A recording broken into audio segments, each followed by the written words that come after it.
Bonjour à tous, aujourd'hui on se retrouve pour une nouvelle vidéo, donc j'espère que vous allez bien. Donc comme vous aurez pu voir dans le titre, je vais vous parler d'un célèbre entrepreneur et investisseur américain, Robert Kiyosaki, essentiellement connu dans le domaine des finances et également écrivain de quelques livres, dont le quadrant du cash flow, que je vais vous parler aujourd'hui. Donc dans ce livre-là, il explique clairement que dans la vie, il y a quatre façons pour gagner de l'argent. Donc il y a le premier, être employé, donc travailler pour une entreprise. Le deuxième, le travailleur indépendant, donc celui qui travaille à son compte. Le troisième, être propriétaire d'un business, donc c'est celui qui va gérer une entreprise ou bien un site web. Et le quatrième, il y a l'investisseur. Donc l'investisseur, celui qui doit donner des sous. Voilà. Donc euh, dans son livre-là, il explique clairement les avantages et les non, les inconvénients qu'il y a pour quelques cases. Voilà. Donc pour quelques catégories, sur ces quatre catégories-là. Et à la fin, je vous donnerai mon avis personnel à partir de ceci pour savoir quel est on va dire, le meilleur moyen pour gagner de l'argent. Donc, je vous montrerai ensuite le quadrant parce que j'ai dessiné là sur une feuille, mais je vous montrerai à la fin. Donc, nous avons du côté gauche l'employé. Donc l'employé, il va plutôt rechercher la sécurité, la routine, avoir un CDI, avoir une rentrée d'argent chaque mois pour peut-être payer son crédit, pour payer sa maison. Donc voilà. Donc ces personnes-là, ils sont employés. Donc ils sont assez plafonnés sur leurs revenus. Donc ils ont un revenu fixe qui rentre par mois. Et ils ont aussi une seule ligne sur, en fait, sur sur les rentrées d'argent, ils ont une seule ligne, c'est leur salaire. C'est tout. Et pendant tout le mois, ils doivent gérer toutes leurs dépenses à partir de ce budget-là. Ensuite, il y a, et il faut savoir aussi que lorsqu'on est employé, lorsqu'on est du côté gauche du, euh, du quadrant tout court, on paye énormément d'impôts. Donc l'employé, il va payer des impôts sur son salaire imposable, sachant que son salaire imposable est plus élevé que le salaire net qu'il perçoit à la fin du mois ou au début du mois pour certaines entreprises. Donc il va être taxé sur son salaire de base. Il va être également taxé lorsqu'il achète des produits ou des biens. Il va être taxé sur la TVA. Donc constamment, il est taxé, l'employé. Et c'est si vous prenez son salaire brut pour savoir à peu près combien de taxes vous payez au total, vous enlevez au moins entre 40 et 55% du salaire brut. Et là, vous savez à peu près combien du coup vous payez de taxes. Ensuite, toujours côté gauche, il y a le travailleur indépendant. Donc celui-là, c'est plutôt celui qui va être à son compte. Donc souvent, désolé si c'est un paradigme que je sors, ça on va dire c'est souvent les plombiers, les électriciens, voilà, les personnes qui sont dans le bâtiment un peu. Bon, bien sûr qu'il y en a d'autres aussi, mais c'est les premiers qui me viennent à l'esprit. Donc il y a eux, mais eux ils ont un statut d'auto-entrepreneur, mais toujours pareil que pour l'employé, ils échangent leur temps contre de l'argent. Donc si vous ne travaillez pas, vous ne gagnez pas d'argent. Donc le travailleur indépendant, il est déjà un tout petit peu plus libre que l'employé. Parce que du coup, c'est lui qui va gérer ses horaires de travail, les clients qu'il peut aller voir ou qu'il va recevoir, etc. Et du coup, combien il va les facturer. Mais si demain, il tombe malade, il ne peut pas aller voir ses clients et donc il ne gagnera pas d'argent sur ça. Par contre, même s'il ne va pas travailler pendant une journée, donc il ne va pas gagner d'argent, mais il va quand même payer les taxes sur cette journée-là, par exemple. Donc, euh, les travailleurs indépendants, ils sont écrasés, mais vraiment très fortement écrasés par les taxes. Et c'est ce qu'on appelle les TPE, donc les petits entrepreneurs.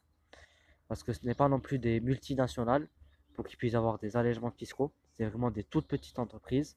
Ils sont eux tout seuls à travailler dedans ou voir avec un ami à eux. Mais voilà, et du coup, ils vont pas embaucher des personnes qui vont faire qu'ils auront des allégements fiscaux dessus.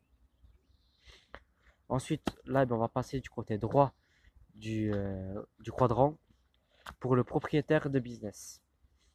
Donc lui, c'est celui qui va gérer une entreprise, donc qu'elle soit grande ou petite. Mais l'avantage qu'il va avoir sur le travailleur indépendant, c'est qu'il peut déléguer des tâches à à des gens qui sont plus perfectionnés que lui sur certaines tâches. Donc par exemple, euh, quelqu'un qui est propriétaire d'un site en ligne. Donc par exemple pour Amazon. Euh, enfin, un site du style de comme Amazon, etc. Donc il va payer des personnes qui vont peut-être être diplômés d'une licence web marketing ou quelque chose du genre, pour justement améliorer le site, pouvoir mettre les produits dessus, une autre pour faire la publicité, etc. Et du coup, lui, en tant que propriétaire du business, ben, il voit l'argent rentrer et du coup, il n'est pas du tout plafonné au niveau de ses revenus parce que ce n'est pas un salaire qui se reverse, ce sont des rentrées d'argent. Du coup, eh ben, il a plusieurs fois des rentrées d'argent dans le mois. Il peut en recevoir une tous les jours, plusieurs fois par jour, plusieurs fois par semaine, etc. Donc ça, c'est vraiment à lui de choisir du coup. Et l'avantage dessus, c'est qu'on peut totalement se déléguer des tâches qu'on n'aime pas faire. Donc si vous êtes assez bon sur une tâche, vous pouvez la garder. Donc dans ce cas-là, vous continuez à travailler pour votre entreprise, mais c'est vous qui décidez quand est-ce que vous travaillez, etc.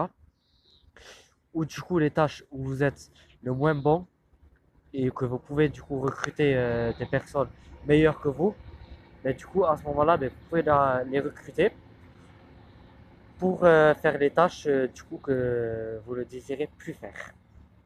À partir de là, vous allez voir que déjà au niveau du temps, ça va vous libérer pas mal de temps déjà, donc vous allez vous sentir vraiment beaucoup plus libre. Contrairement du coup au travailleur indépendant qui lui, même s'il veut se libérer du temps, ben lui dans sa philosophie, dans sa tête, il va dire bon, je travaille, il faut que ce travail-là soit bien fait, et vu qu'on n'est jamais mieux servi que par soi-même, du coup je vais le faire moi-même ce travail. Voilà, le propriétaire d'entreprise, c'est pas du tout sa philosophie. Et c'est loin le cas d'être quelqu'un d'intelligent. Je ne dis pas que tous les propriétaires sont cons, mais au contraire, il faut pas surtout faut pas être intelligent ou surdoué, puisque au contraire, vous allez embaucher des gens qui sont plus intelligents que vous pour faire ces tâches-là, car ils vont mieux les faire que vous, tout simplement. Ensuite, toujours côté droit du quadrant, nous avons l'investisseur. Donc l'investisseur, je l'appelle le petit roi, tout court. Parce que il peut du coup ne pas du tout travailler de toute sa vie et il va s'enrichir avec des effets de levier. Donc par exemple, un effet de levier qui est assez célèbre, enfin très connu d'ailleurs, mais il n'y a pas tout le monde qui ose y aller parce qu'il y a beaucoup de paradigmes dessus.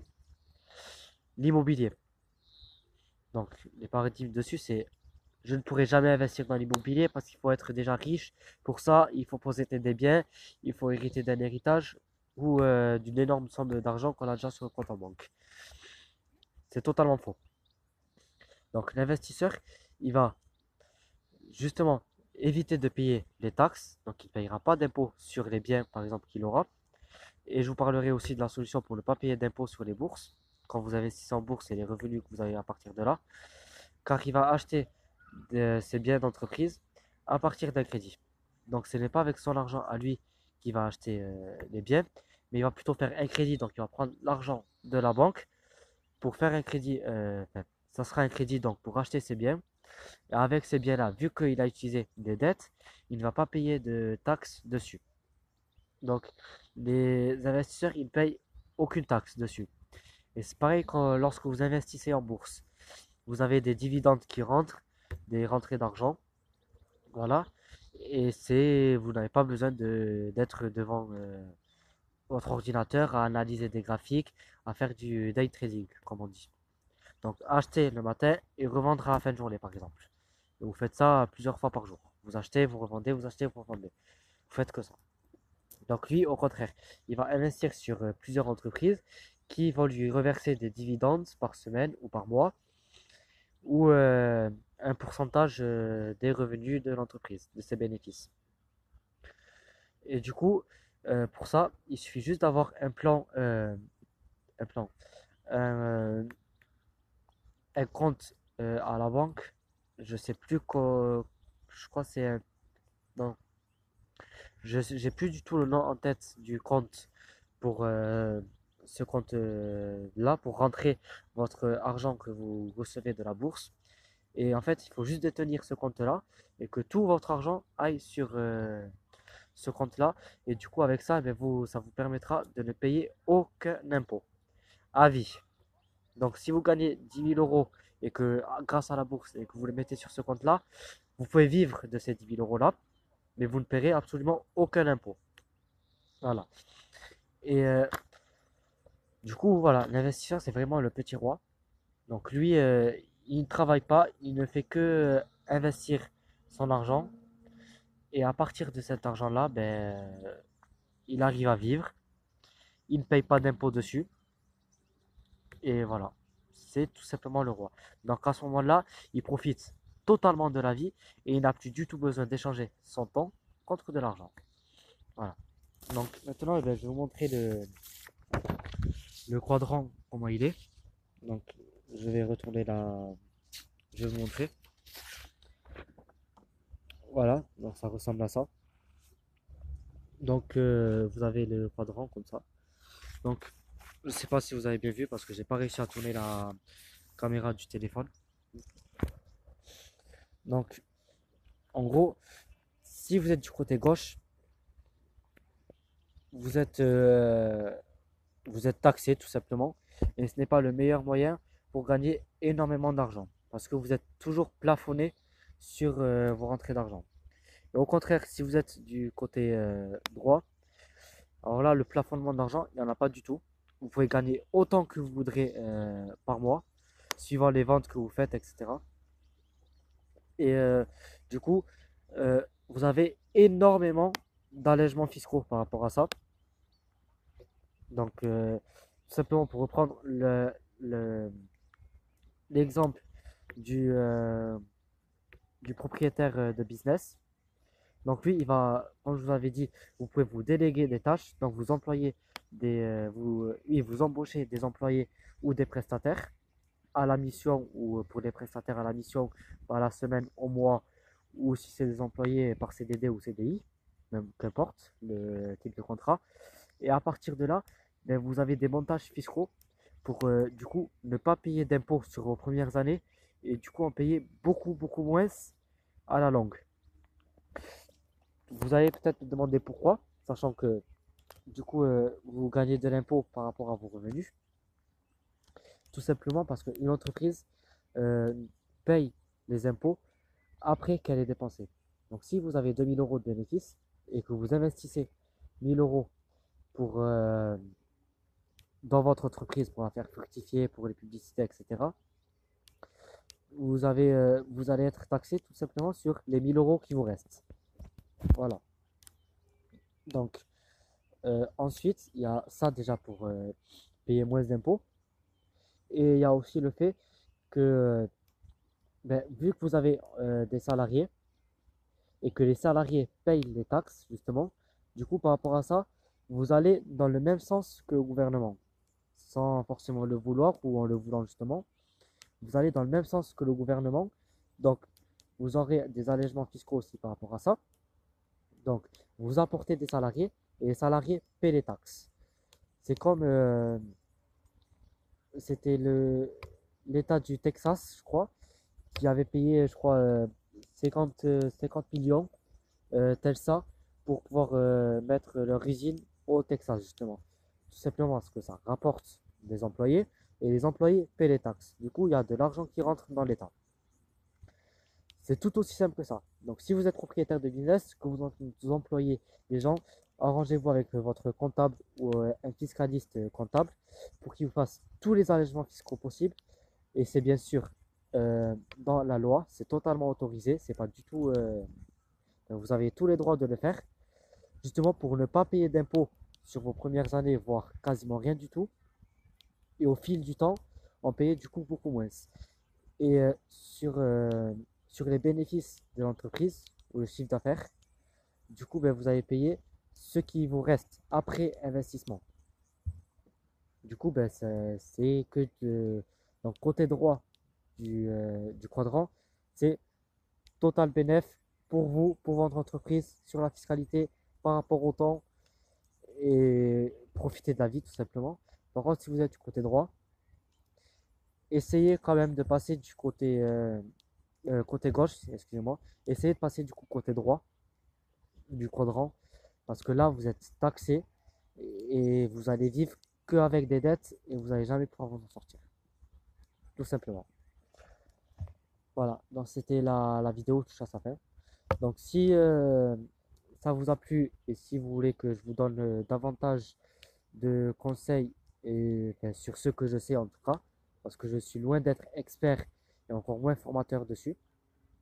Voilà, je le répète encore une fois, je suis juste un jeune étudiant qui s'intéresse beaucoup à ça, qui commence à peine à entreprendre, etc.